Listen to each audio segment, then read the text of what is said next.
The history of Xerox begins in 1906 with a small photography paper business in New York. The main player at that time was Chester Carlson, a young American who studied and specialized in physics. He graduated in 1930, which was an unfortunate year due to the Great Depression. He spent some time looking for a job until he secured a job at Bell Labs.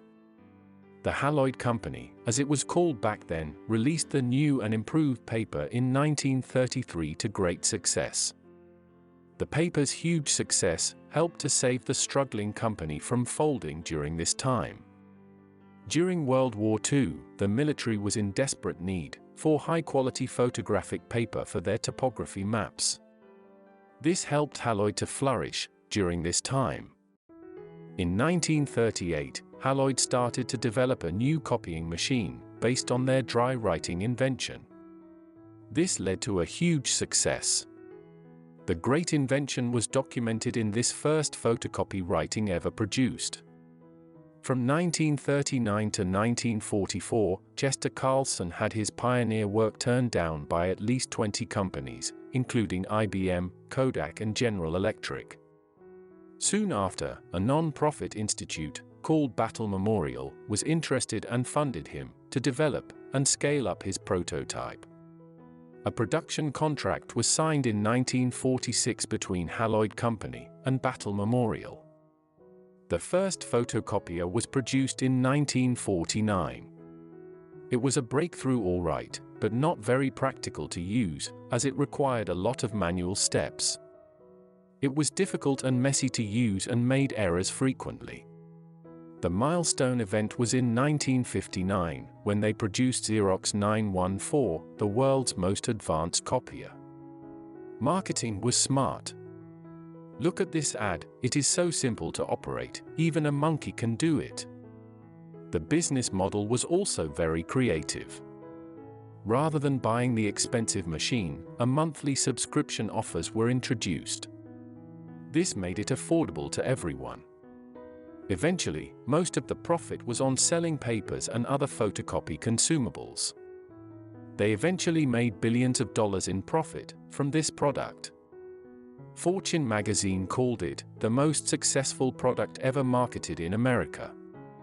So how is this related to Steve Jobs and Bill Gates and other modern technology leaders? I think it is about who developed the technology and who copied it. When Steve confronted Gates and accused him of theft, Gates made a rather famous statement. "Well, Steve, I think it's more like we both had this rich neighbor named Xerox and I broke into his house to steal the TV set and found out that you had already stolen it." In the late 1960s, Xerox opened the Palo Alto Research Center, also known as PARC, and soon started to attract many talented engineers and scientists. Since then, it has developed some of the most important technology breakthroughs of our time. Things like graphical user interface, Ethernet, and the computer mouse. Strangely enough, Xerox management did not have the vision or willingness to utilize these inventions in a real market product. The reason was, they didn't want to lose focus on their base product, or that's what they thought. You want Xerox to consider something called a mouse?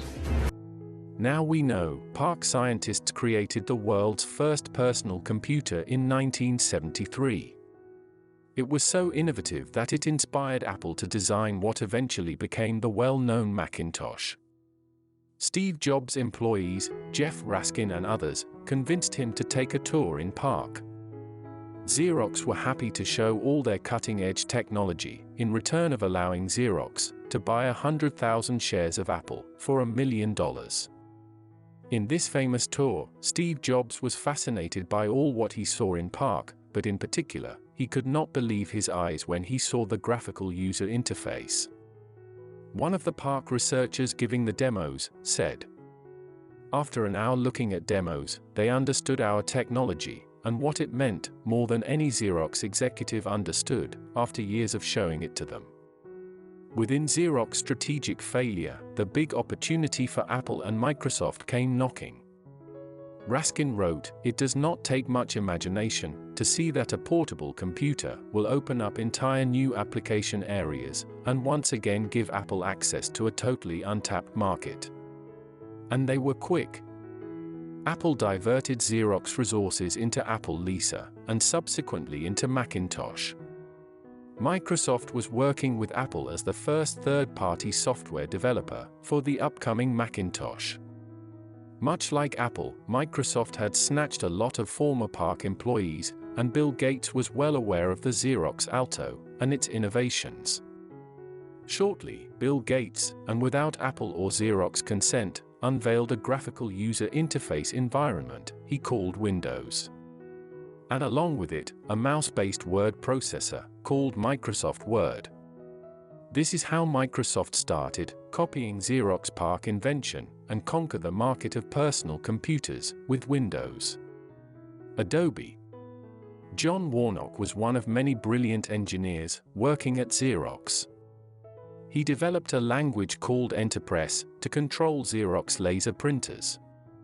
He and his boss tried for 2 years to convince Xerox to turn Enterpress into a commercial product.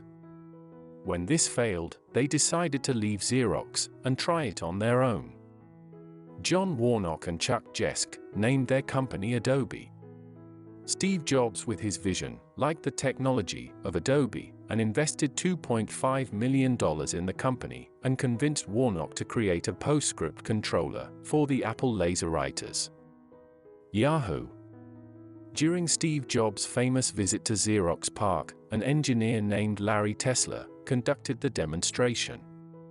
He wrote on an elegant word processing program and exchanged emails with other people at PARC on the world's first Ethernet network. Tesler was one of several Xerox PARC employees who left the company in 1980 to join Apple Computer following this visit. What's interesting is that Larry Tesler later joined Yahoo in 2005 as a vice president of user experience and design. He redesigned the interface for the Yahoo front door, carrying with him all the experience and innovation he gained during his long stay at Xerox and Apple Computers. Xerox did invent the future, but failed to realize its full potential of its technology because it pursued the wrong market. Just recently, Xerox made this industry contribution in the field of 3D printing and supply chain efficiency. The new field is called additive manufacturing, or basically enabling on-demand manufacturing using a machine called Xerox LMX 3D printer. This advanced printer uses available metal alloys to produce specific machined parts when needed. 3D printing is the additive process of joining materials, layer by layer, in a continuous process. It seems even though Xerox is not leading the market of modern technology, it indeed leads the research and innovation. The sad thing is that Xerox invented most of the world-changing technology, but they failed to use it. Do you think history will be repeated again? That's the end of our business story for today. If you like this content, please like, share and subscribe.